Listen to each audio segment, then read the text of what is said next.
Hi Casey, so I enjoyed reading what you had to say for this week's discussion post in regards to the response to Julian Treasure's TED Talk about listening. So, we learned a lot of things about listening in this TED Talk.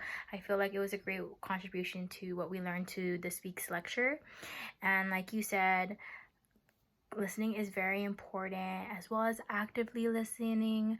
I think throughout your post you mentioned some great points and statements that I could agree to as well. Like you said, there are a few suggestions that Julian Treasure recommends for us to do to be better listeners, or to just improve our listening skills.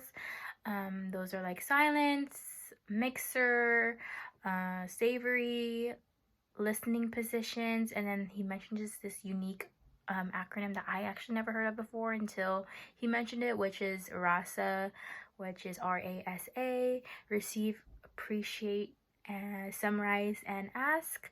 And I could agree with you when you were talking about how you would just like kind of zone out in class. I feel like lots of us could do that and could most definitely relate to you, Casey.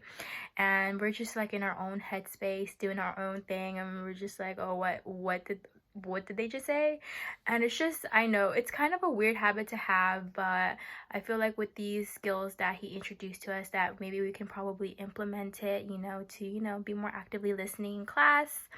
And he does mention a very shocking statistic in his TED Talk of how we usually retain 25% of the information which is given to us, which is something you mentioned.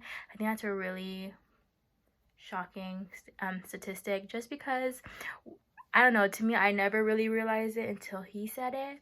And like you said in your discussion board again, as you emphasized it. But other than that, I thought your post was very well composed and I enjoyed what you had to say.